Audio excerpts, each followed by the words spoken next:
आखाती देशांमधील युद्धामुळे उद्भवलेल्या गॅस टंचाईच्या पार्श्वभूमीवर राज्य सरकारनं एलपीजी वितरणाचे प्राधान्यक्रम निश्चित करणारी नवी नियमावली जाहीर केली आहे.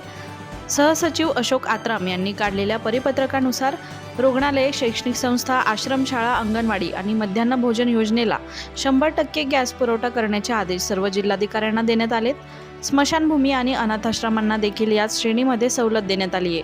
दुसरीकडे उपहारगृहे, रेल्वे, हवाई वाहतूक आणि पोलीस विभागाला 70% गॅस पुरवठ्याची मर्यादा घालण्यात आली आहे. औषध उद्योग, एसटी महामंडळ आणि मत्स्यपालन क्षेत्राला केवळ 50% गॅस पुरवठा केला जाणार असून व्यावसायिक वापरावरील या निर्बंधांमुळे उद्योगांना मोठा फटका बसण्याची शक्यता आहे.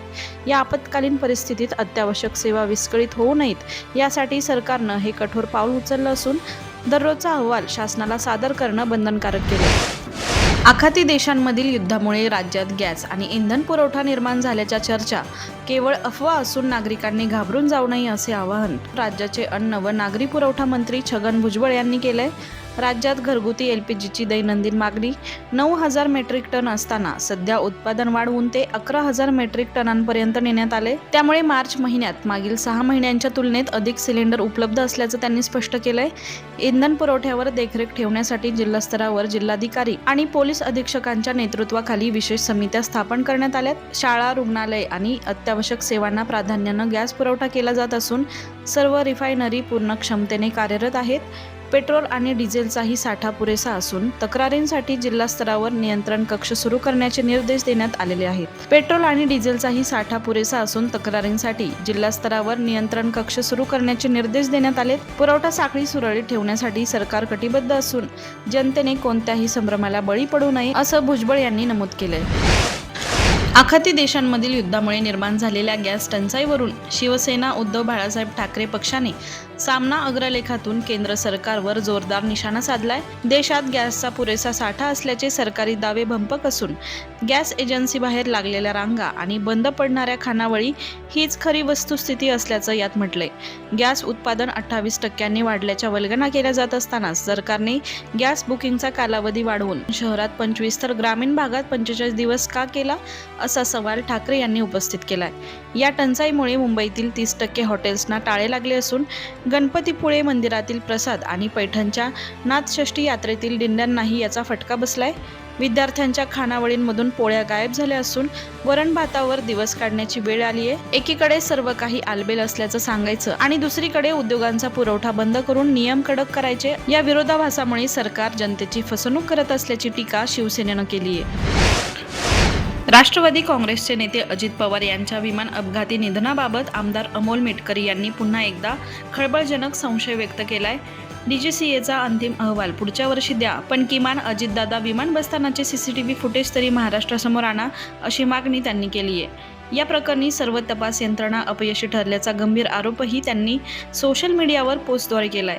28 जानेवारी रोजी बारामतीत झालेल्या या दुर्घटनेमागे मोठा कट असल्याचा दावा मेटकरी यांनी केला असून सुमित कपूर आणि व्ही.के. सिंग यांच्या भूमिकेवर प्रश्नचिन्ह उपस्थित केलेत. ब्लॅक बॉक्स जळणे आणि ठोस पुरावे न मिळणे यावरून त्यांनी पोलीस, सीआयडी आणि सरकारवर फेल इन्व्हेस्टिगेशन असा शिक्का मारलाय. विधिमंडळ अधिवेशनात या संवेदनशील विषयावर चर्चा न झाल्याबद्दलही त्यांनी तीव्र नाराजी व्यक्त केली असून आंतरराष्ट्रीय चौकशीची मागणी फेटाळल्याबद्दल सरकारवर टीका केली आहे. पश्चिम बंगालमधील परिवर्तन यात्रेच्या सांगता सभेत पंतप्रधान नरेंद्र मोदी यांनी ममता बॅनर्जी सरकारवर सडकून टीका केली आहे.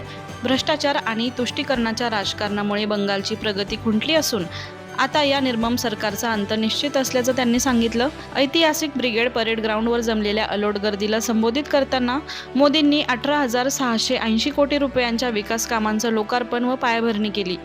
पंतप्रधानांनी आरोप केला की तृणमूल काँग्रेसच्या काळात युवकांच्या नोकऱ्या हिरावल्या गेल्या असून महिलांवरील अत्याचारात वाढ झाली आहे.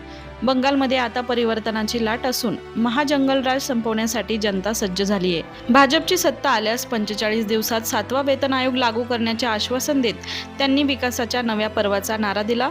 या सभेने 2026च्या विधानसभा निवडणुकीपूर्वी बंगालच्या राजकारणात मोठे वादळ निर्माण केले. केंद्र सरकारनं लडाखचे सामाजिक कार्यकर्ते आणि अभियंता सोनम वांगचुक यांच्यावरील राष्ट्रीय सुरक्षा कायदा मागे घेण्याचा महत्त्वपूर्ण निर्णय शनिवारी घेतलाय. लेहमध्ये झालेल्या हिंसाचारानंतर 26 सप्टेंबर 2025 रोजी त्यांना ताब्यात घेण्यात आलं होतं. गृह मंत्रालयाच्या आदेशानुसार वांगचुक यांनी अटकेच्या कालावधीचा मोठा भाग पूर्ण केला असून आता त्यांची जोधपूर कारागृहातून तात्काळ सुटका केली जाणार आहे. लडाखला पूर्ण राज्याचा दर्जा मिळावा यासाठी वांगचुक आंदोलन करत होते. मात्र सीमावर्ती भागात लोकांना भडकवल्याचा आणि राष्ट्रीय सुरक्षेला धोका निर्माण केल्याचा आरोप सरकारनं सर्वोच्च न्यायालयात केला होता. तब्बल 5.5 महिने चाललेल्या या कायदेशीर प्रक्रियेनंतर आता त्यांच्या सुटकेचा मार्ग मोकळा झालाय. लडाख प्रशासनानं लेह हिंसाचाराच्या पार्श्वभूमीवर ही कारवाई केली होती, ज्यामध्ये 4 जणांचा मृत्यू झाला होता. या निर्णयामुळे लडाखमधील राजकीय वातावरणात पुन्हा एकदा चर्चेला उधाण आले. अमेरिका, इस्रायल, इराण युद्धाच्या 15व्या दिवशी भारतासाठी दिलासादायक बातमी समोर आली आहे. आखाती देशात अडकलेली शिवालिक आणि नंदा देवी ही 2 भारतीय LPG जहाजे होर्मुझची सामुद्रधुनी सुरक्षितपणे ओलांडून भारताच्या पश्चिम किनाऱ्याकडे रवाना झालेत. इराणने मैत्रीपूर्ण संबंधाच्या पार्श्वभूमीवर या जहाजांना मार्ग मोकळा करून दिला असून ही जहाजे सुमारे 92,700 टन LPG वाहून नेत आहेत. जहाज बांधणी आणि जलमार्ग मंत्रालयाचे विशेष सचिव राजेश कुमार सिन्हा यांनी या वृत्ताला दुजोरा दिला असून पुढील 2 ते 3 दिवसांमध्ये ही जहाजे गुजरातच्या मुंद्रा आणि कांडला बंदरात पोहोचतील अशी अपेक्षा आहे. या पुरवठ्यामुळे देशांतर्गत गॅस टंचाईचा दबाव कमी होण्यास मोठी मदत होणार आहे. यापूर्वी कच्च्या तेलाचा एक टँकरही भारतात दाखल झाला असून इराणचे राजदूत मोहम्मद फताली यांनी भारताला सुरक्षित सागरी मार्ग देण्याचं आश्वासन दिले.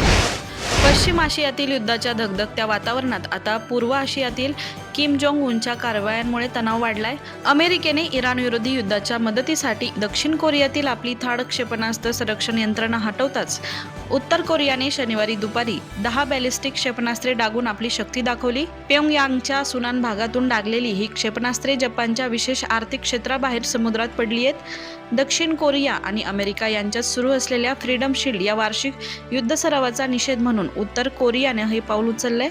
विशेष म्हणजे अमेरिकेने चर्चेचा प्रस्ताव दिल्यानंतर 24 तासांच्या आत किम जोंगने क्षेपणास्त्रांनी उत्तर दिल्याने तणाव अधिकच वाढलाय. किम जोंगची बहीण किम यो जोंग हिने यापूर्वीच भयानक परिणामांचा इशारा दिला होता. या पार्श्वभूमीवर दक्षिण कोरिया आणि जपाननं हाय अलर्ट जारी केलाय. बॉलिवूडचे दिग्गज अभिनेते आमिर खान यांनी आज वयाची 61 वर्ष पूर्ण केली आहेत. बाल कलाकार म्हणून प्रवास सुरू करणाऱ्या आमिर यांनी 4 दशकांच्या कारकिर्दीत लगान ते दंगलपर्यंत अनेक ऐतिहासिक चित्रपट दिलेत. भूमिकेसाठी कमालीचे समर्पण देणारा हा अभिनेता शूटिंग दरम्यान कधीही घड्याळ पाहत नाही आणि वेळेपेक्षा कामाच्या गुणवत्तेला महत्त्व देतो.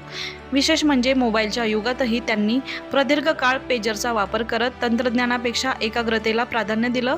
शालेय जीवनात राज्यस्तरीय टेनिसपटू राहिलेल्या आमिर यांच्या शिस्तीचे प्रतिबिंब त्यांच्या अभिनयातही दिसते. दंगलसाठी वजन वाढवणं असो किंवा गजनीसाठी केलेली शरीरयष्टी, प्रत्येक पात्रासाठी ते जीव ओतून मेहनत करतात. नव्या दिग्दर्शकांना संधी देणारा हा तारा आजही स्वतःला एक शिकणारा कलाकार मानतो. साधेपणा आणि कामाप्रती असलेली प्रामाणिक जिद्द हेच त्यांच्या मिस्टर परफेक्शनिस्ट या बिरुदाचे खरे रहस्य आहे. बांगलादेश विरुद्धच्या दुसऱ्या एकदिवसीय सामन्यात नियमांचे उल्लंघन केल्याप्रकरणी ICCने पाकिस्तानचा फलंदाज सलमान अली आगाला अधिकृत ताकीद दिली आहे. वादग्रस्त पद्धतीने धावबाद झाल्यानंतर सलमानने संताप व्यक्त करत आपले हेल्मेट आणि ग्लोव्ज मैदानात फेकले होते. मॅच रेफरी नेयामुर राशीद यांनी ही कृती ICCच्या आचारसंहितेच्या कलमानुसार लेव्हल 1चा गुन्हा मानली आहे. या घटनेमुळे सलमानच्या खात्यात एक डिमेरिट पॉईंट जोडला गेलाय. डावाच्या 39व्या षटकात मेहदी हसन मिराजने त्याला धावबाद केलं होतं, ज्यावर सलमाननं तीव्र नाराजी व्यक्त केली होती.